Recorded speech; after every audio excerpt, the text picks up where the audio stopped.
Il est 13 heures. Bonjour et bienvenue dans votre édition. Hier, mercredi 10 novembre 2021, un conseil des ministres s'est tenu dans la matinée au palais de la présidence de la République sous la présidence du chef de l'État Alassane Ouattara. Il a été question de projets de décrets, de projets de loi et d'autres communications. Le point au début de ce journal. À la 41e session de la conférence générale de l'UNESCO à Paris, Mariatou Koné a présenté le tableau de l'école ivoirienne, un secteur qui est une priorité pour le gouvernement, avant de réaffirmer le soutien de la Côte d'Ivoire au projet de recommandation sur l'éthique de l'intelligence artificielle. En Guinée, le Comité national de redressement et de développement réorganise les forces de sécurité. 537 policiers, dont le directeur général Ansoumane Camara, ils ont été envoyés faire valoir leur droit à la retraite par un décret du chef de la junte et président guinéen de la transition, le colonel Mamadi Doumbouya. Vous allez le voir en image. C'est ce jeudi 11 novembre que s'ouvre le Forum mondial de Paris pour la paix dans la capitale française. C'est la 4e édition de cette conférence internationale qui va rassembler jusqu'à samedi plusieurs chefs d'État, dont le président Alassane Ouattara. Vous allez encore voir ces images. Le président Alassane Ouattara en train de quitter Abidjan pour se rendre à Paris, en France donc. Il prendra part à cet événement. Seront également présents des représentants d'entreprises, des chefs d'entreprise du monde entier qui prendront aussi part à cet événement. Ce sera autour cette année des questions de santé, de climat et du numérique. Au cours de son séjour en France, le chef de l'État participera demain vendredi à la célébration du 75e anniversaire de l'UNESCO. Avant de quitter Abidjan pour Paris, le chef de l'État a présidé le Conseil des ministres, je vous le disais en titre, le Conseil des ministres donc qui s'est tenu hier mercredi au palais de la présidence de la République à Abidjan ici. L'ordre du jour de la réunion comportait des projets de décret et un projet de loi, notamment au titre du ministère de l'Économie et des Finances. Le Conseil a adopté un projet de loi relatif à l'activité d'affacturage en Côte d'Ivoire. On fait le point détaillé avec Jérôme Kofi Aboula. Nombreux sont certes les défis à relever pour le développement de la Côte d'Ivoire. Toutefois, l'État ivoirien, dans la perspective de mettre à disposition des moyens dans le but de surmonter ces défis, se montre rassurant. Cette volonté affichée du président de la République, Alassane Ouattara, et de l'ensemble du gouvernement de toujours apporter du baume au cœur des Ivoiriens à travers des décisions prises lors des conseils des ministres reste manifeste. Preuve tangible, les mesures encore annoncées à l'occasion de la réunion de ce mercredi. Des exemples avec d'abord les décrets portant raffermissement de la diplomatie ivoirienne avec d'autres pays. Au titre du ministère d'État, ministère des Affaires étrangères, de l'intégration africaine, de la diaspora, en liaison avec les ministères concernés, le Conseil a adopté un total donc de 5 décrets. Parmi ces 5 décrets, il y en a 4 qui concernent le raffermissement des relations diplomatiques, mais également la promotion du développement des investissements donc, entre certains pays et les nôtres. Je veux parler essentiellement de la Turquie, pour lesquels il y a 3 décrets qui ont été signés. Ces décrets donc, visent à consolider les relations diplomatiques, comme je le disais, socio-économiques et commerciales entre la Côte d'Ivoire et la Turquie. La Turquie qui, il faut le dire, est quand même donc, le 17e pays en termes d'économie mondiale. Et le 4e, lui, il porte donc sur le raffermissement des relations donc, de coopération économique et financière avec la République de Maurice. Aussi, le Conseil a-t-il communiqué sur les fonds alloués aux entreprises dans le cadre de la riposte économique face à la COVID-19. Les 4 fonds ont réalisé sur les 10 premiers mois de l'année 2021 des opérations d'un montant total de 27,953 milliards de francs CFA répartis comme suit. Pour le fonds de soutien aux grandes entreprises, en abrégé FSGE, ce sont 8,4 milliards de francs CFA d'appui financier qui ont été octroyés à 39 grandes entreprises. Pour le Fonds de soutien aux PME, FSPME, c'est un total de 4,67 milliards de francs CFA de soutien financier qui a été accordé à 152 PME. En ce qui concerne le Fonds d'appui au secteur informel, FASI, c'est un total de 9,659 milliards de francs CFA de subventions qui a été accordé à 38 637 acteurs du secteur informel. Pour le Fonds de solidarité et de soutien d'urgence humanitaire, FSS, ce sont 5,584 milliards qui ont été décaissés pour des transferts monétaires au profit de 68 276 ménages vulnérables et pour des soutiens financiers à 1 727 travailleurs mis au chômage technique du fait de la COVID-19. Par ailleurs, au titre de la réconciliation nationale, le Conseil des ministres a parlé de la célébration de la 25e édition de la Journée nationale de la paix. Le Conseil a adopté une communication relative à la célébration de la 25e édition de la Journée nationale de la paix 2021 qui se déroulera à Yamoussoukro sous le haut patronage du président de la République autour du thème « La Côte d'Ivoire face aux défis de la cohésion nationale et de la paix ». À cette occasion, le gouvernement renouvelle son invitation à l'endroit de l'ensemble des acteurs sociopolitiques à œuvrer de concert pour le renforcement de la cohésion sociale et la sensibilisation des populations à la consolidation de la paix. La cérémonie officielle est prévue le 15 novembre sous la présidence effective du Premier ministre, chef du gouvernement, M. Patrick Achi. Enfin, au chapitre des divers, l'une des informations données par le Conseil est relative au déplacement du président de la République, Alassane Ouattara, en France, à compter de ce mercredi 10 novembre 2021. Le chef de l'État se rend dans l'Hexagone, notamment pour sa participation au Forum pour la paix prévu entre le 11 et le 13 novembre. Le prochain Conseil des ministres va se tenir le 1er décembre 2021. Et nous allons aussi partir en France, repartir en France, à Paris, précisément au siège de l'UNESCO, pour suivre cette intervention de Mariatou Koné au nom de la Côte d'Ivoire. C'était à l'ouverture de la 41e session de la conférence générale.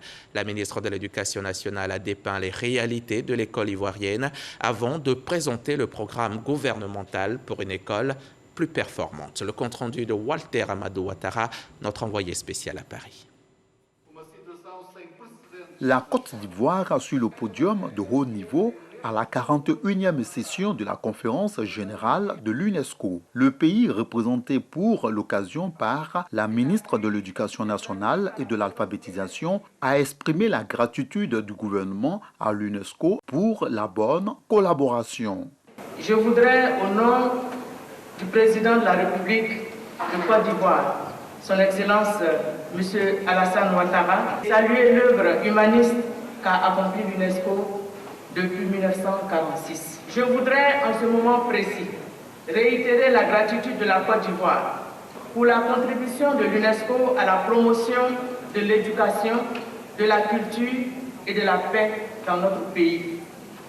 La Côte d'Ivoire salue les appuis techniques et financiers apportés à l'Office ivoirien des parcs et réserves naturelles. En ce qui concerne le secteur de la culture, notre pays traduit sa reconnaissance à l'UNESCO pour l'inscription des mosquées de type soudanais dans le nord de la Côte d'Ivoire sur la liste du patrimoine mondial, le soutien constant à la protection et à la promotion de la ville historique de Grand Bassam. Remerciements certes pour les efforts déjà consentis, mais l'opportunité étant belle et favorable, Mariatou Koné sollicite encore d'autres appuis auprès de l'institution onusienne. La Côte d'Ivoire dispose de 3 chaires UNESCO, la chaire de bioéthique, la chaire culture de la paix et la chaire eau, femmes et pouvoir de décision. Mesdames et messieurs, nous avons soumis 2 demandes de création de chaire UNESCO, la chaire ERA, ville durable, et la chaire sur la prospective. Nous espérons que ces candidatures seront retenues.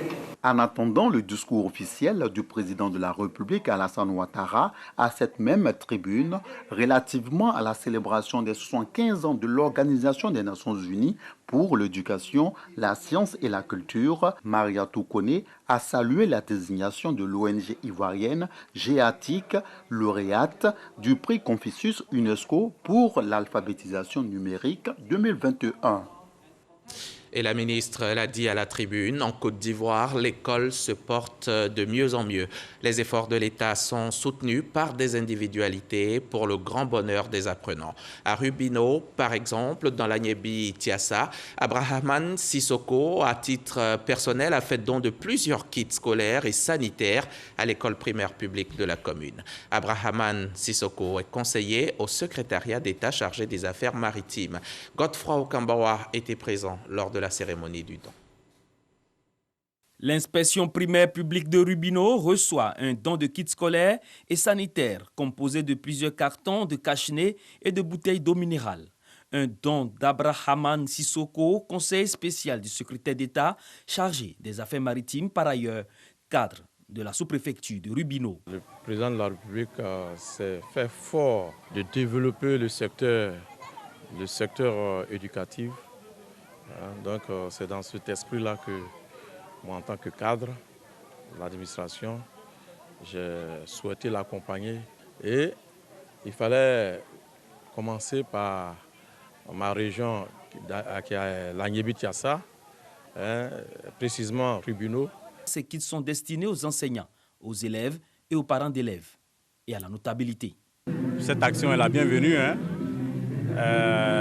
Vous savez que nos parents en zone rurale ont vraiment des difficultés à pouvoir scolariser leurs enfants. Et toute action de ce genre, nous la recevons avec beaucoup de joie. On m'a donné un kit scolaire. Je vais travailler à l'école. Je lui dis merci beaucoup. Nous ne sommes que vraiment heureux, nous sommes contents de ce qu'il a fait. Et nous demandons aux autres aussi d'intervenir dans ce sens-là pour que notre école avance. Le donateur inscrit son action dans le cadre des états généraux de l'école pour une amélioration du système éducatif ivoirien. De retour ici à Abidjan, on va pour le lancement de l'édition 2021 de la cérémonie de remise des bourses de recherche de l'ASCAD.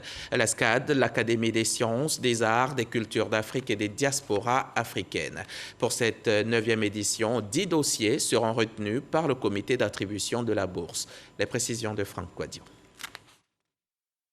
La remise des bourses de recherche ASCAD édition 2021, c'est pour ce jeudi 11 novembre. L'Académie des sciences, des arts, des cultures d'Afrique et des diasporas africaines remet le couvert. 10 candidatures retenues au final, après 17 sélectionnées pour cette 9e édition. Depuis 2013, l'Académie attribue ses bourses pour encourager à la recherche. 136 dossiers ont été retenus au total et les thèmes abordés sont des plus divers. Alors, les bourses sont attribuées, mais lorsque l'ASCAD vous accorde une bourse, elle ne vous donne pas l'argent et vous dit d'aller vous débrouiller. Parce que lorsqu'elle vous accorde la bourse, 2 ans après avoir commencé vos travaux, vous devez, au cours d'une cérémonie de remise de bourse, exposer sur les résultats partiels déjà acquis. Et à la fin de la 3e année, après l'obtention de la bourse, vous devez déposer à l'ASCAD un rapport final scientifique et financier. 107 dossiers validés depuis la création du concours pour une vingtaine de candidats déclarés, avec en prime plus de 84 millions de francs CFA d'apport en bourse de recherche. La clôture des dossiers s'est faite depuis le 7 mai dernier. Lui nous a précédés dans l'au-delà depuis maintenant 30 ans. Amadou Hampâté-Bâ aurait eu plus de 120 ans s'il était encore de ce monde. Cet écrivain et ethnologue malien hors pair, défenseur de la tradition orale, nous a laissé une œuvre colossale en héritage. L'Institut français de Côte d'Ivoire a souhaité lui rendre hommage, un hommage vibrant, vous allez le voir, un hommage à la dimension de l'illustre disparu. Serge Pacom Didi, Andrea Kakou et Serge Coléa. La musique est un langage mélodieux, de Dieu vers ses créatures. Il convient donc de se mettre en harmonie avec ses vibrations célestes, disait Amadou Hampâté-Bâ, savant et grand penseur africain, décédé en 1991. L'érudit dont l'héritage continue d'instruire le monde entier a été honoré par l'Institut français de Côte d'Ivoire. La kora, essence des sonorités africaines, avec un des maîtres de cet instrument, Toumani Diabaté, pour un récital. Des mélodies, mais aussi une voix, celle d'une cantatrice de légende, Ami Koïta, la malienne, qui chante ce fils du continent africain. Nous sommes aujourd'hui à la 4e activité autour d'Amadou Hampâté-Bâ. Nous avons fait déjà les contes de Faba, d'Amadou Hampâté-Bâ, c'était à l'Institut français. Ensuite, nous avons joué Kaïdara en danse contemporaine. Nous avons fait un débat autour de l'oralité à la Fondation Hampâté-Bâ. Et aujourd'hui, nous faisons un récital avec Ami Koïta et Toumani Diabaté, dans le Grand Mandingue, qui est aussi le creuset dans lequel la civilisation d'où vient Amadou Hampâté-Bâ. L'Institut français commémore les 30 ans du décès de Amadou Hampâté-Bâ. Cela en rapport avec le thème de sa rentrée culturelle 2021-2022, à savoir la transmission artistique et pédagogique. Le dessin, le slam et surtout la musique mandingue font vibrer le public.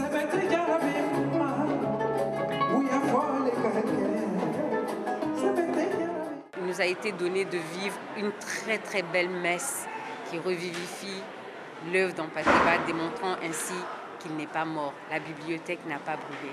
Elle est encore là pour des générations. Un magnifique hommage intergénérationnel aussi, grâce au maître Toumani Diabaté.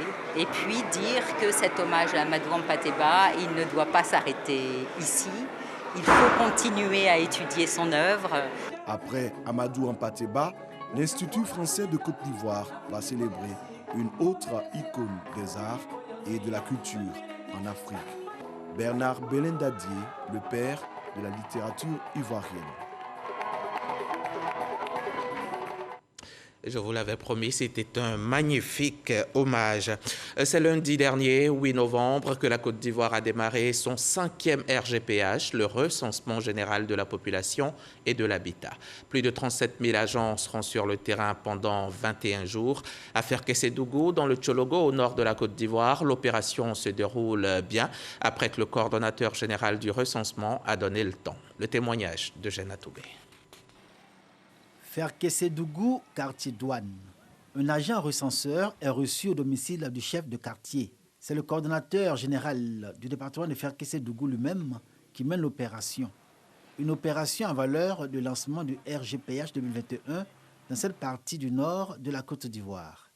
Les agents recenseurs vont lui emboîter le pas à compter de ce jour jusqu'au 28 novembre prochain.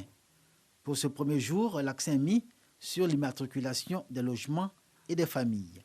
Nous commençons d'abord par la numérotation et après on approche la population pour demander d'abord qui est le chef de ménage, connaître combien de personnes vivent au sein de cette maison. Nous avons reçu une formation sur 14 jours et la formation d'agents et la formation du chef d'équipe. Le travail, c'est un travail qui est très minutieux, qui demande assez de temps. Donc que la population s'arme de patience et puis bon, d'indulgence. Toutes les populations vivant en Côte d'Ivoire sont concernées par l'opération de recensement de la population et de l'habitat. À Ferkessédougou, les autorités préfectorales ont lancé un mot d'ordre de mobilisation. Plusieurs productions médiatiques invitant les ménages à se soumettre à l'opération de recensement et à réserver un bon accueil aux agents recenseurs ont été réalisées. L'intérêt du RGPH et les enjeux qui en découlent ont également été expliqués. Une communication assurément qui a porté ses fruits. Sur le terrain, les populations se montrent réceptives. Les agents motivés et déterminés, munis du matériel nécessaire et adéquat pour assurer leurs tâches. Ils connaissent un peu le calendrier, généralement, des ménages, selon effectivement la fonctionnalité du quartier. Souvent même un peu tard, ils peuvent donc travailler même au-delà de 19h-20h. 257 agents recenseurs sont mobilisés pour le département de Ferkessédougou. Une opération de recensement qui se fait dans le respect strict des mesures barrières pour ne pas favoriser la propagation de la maladie à coronavirus. Le coronavirus qui malheureusement continue son avancée.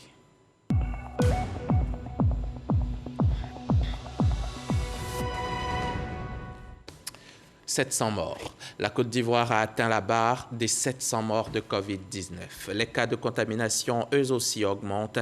En plus des 16 nouveaux malades enregistrés hier, nous sommes à ce jour à 61 458 personnes touchées par le monstre depuis mars 2020, avec 531 cas encore actifs. 700 morts en Côte d'Ivoire. Le virus, il fait fort. Il faut l'arrêter. Masque, lavage des mains, distanciation et vaccin. Et on gagnera ce combat. L'État, en tout cas, lui continue de faire sa part, celle de mettre les vaccins à la disposition des populations. Reste à elle de se rendre dans les espaces dédiés pour recevoir leurs doses. Hier encore, le ministère de la Santé, de l'Hygiène publique et de la couverture maladie universelle a réceptionné 674 634 doses du vaccin Pfizer. C'est un don des États-Unis d'Amérique, toujours dans le cadre de l'initiative COVAX. Merci à vous, Godefroy Okambawa, et à votre cadreur pour ces images nocturnes.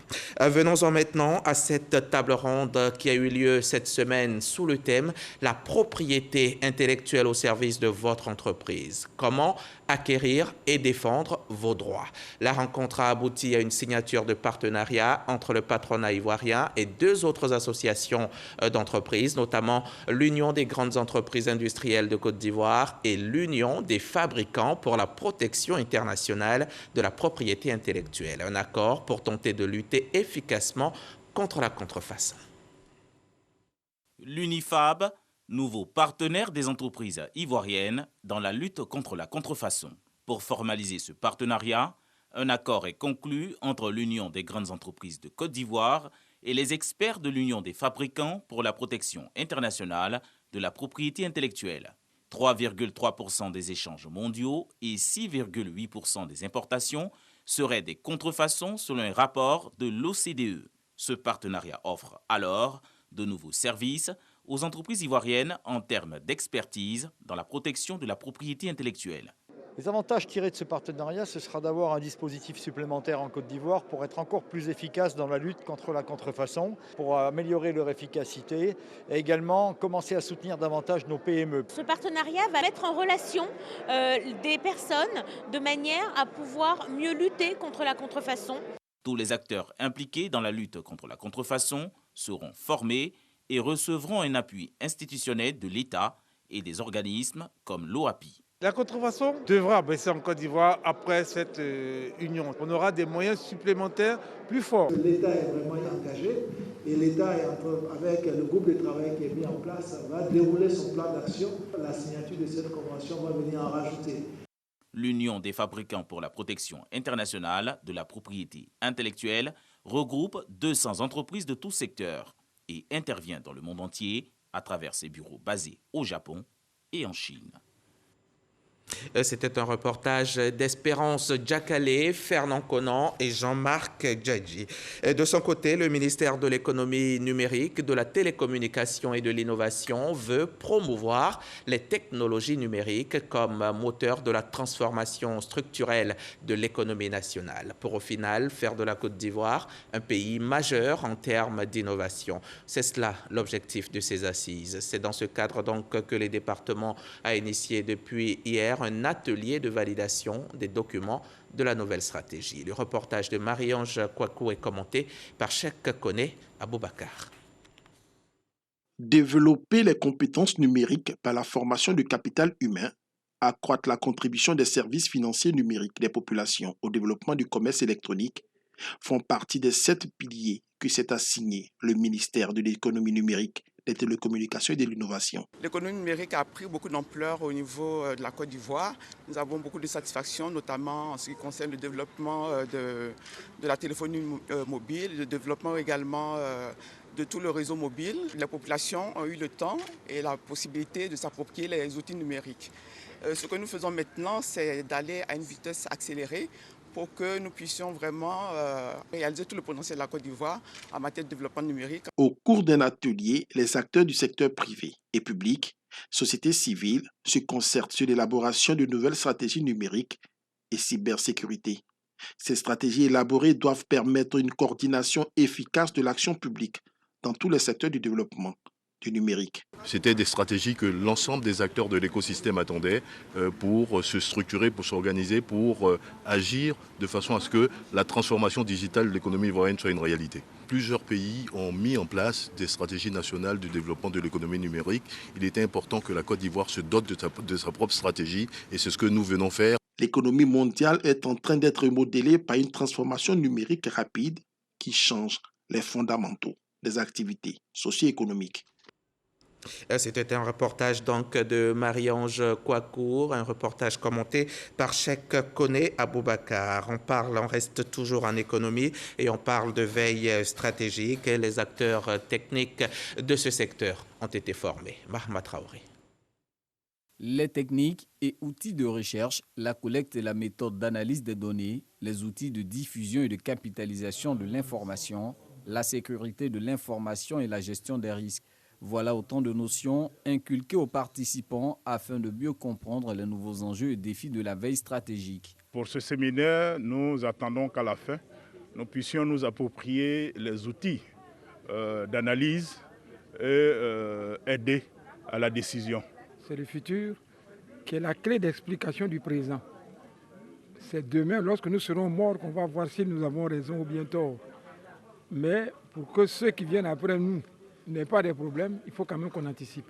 Cette séance de renforcement des capacités se tient en prélude à la mise en œuvre du mécanisme institutionnel de veille stratégique destiné à traduire en actes concrets les résultats de l'étude nationale prospective Côte d'Ivoire 2040. La veille stratégique est un instrument déterminant pour suivre les évolutions futures de la Côte d'Ivoire, ce qui nous permet donc de cerner des risques et de saisir les opportunités en vue de tendre vers les futurs désirés de la nation. Adoptée en 2015, l'étude nationale prospective Côte d'Ivoire 2040 est la 4e de l'histoire du pays. Elle vise à faire de la Côte d'Ivoire une puissance industrielle, unie dans sa diversité culturelle, démocratique et ouverte sur le monde.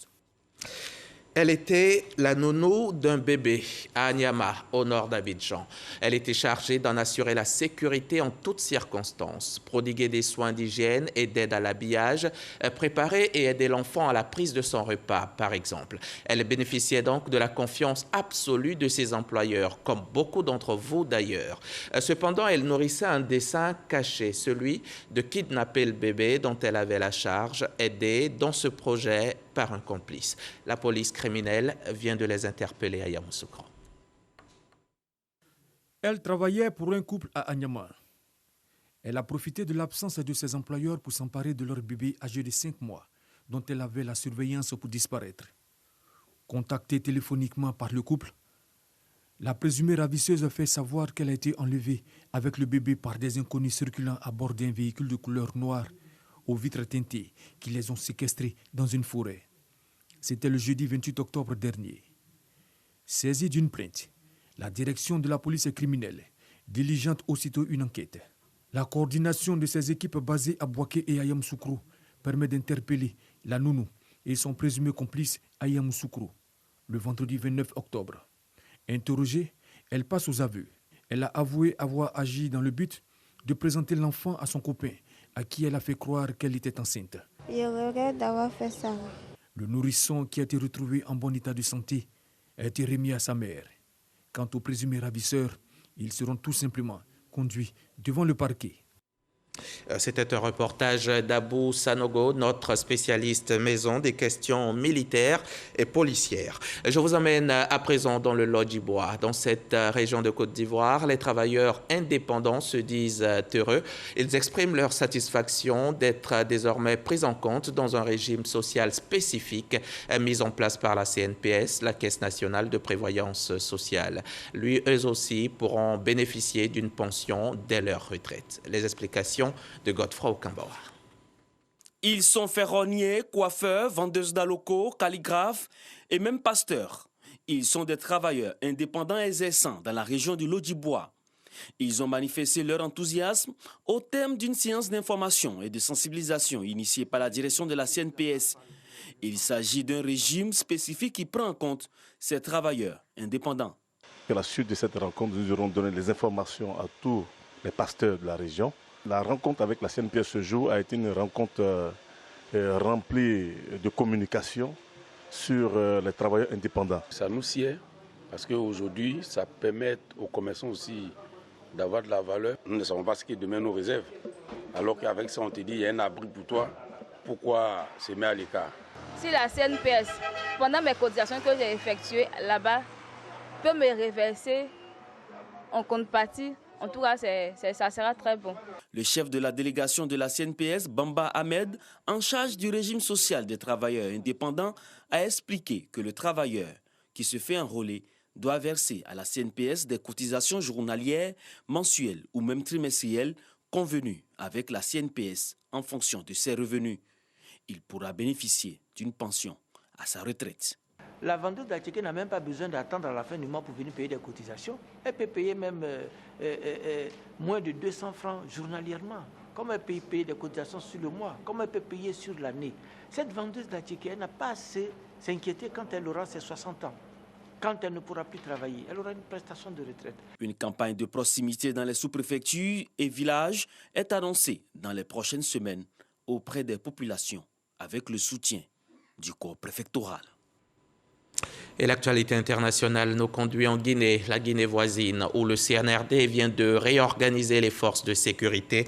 537 policiers, dont le directeur général Ansoumane Camara, alias Bafoué, ont été envoyés faire valoir leur droit à la retraite par un décret du chef de la junte et président guinéen de la transition, le colonel Mamadi Doumbouya.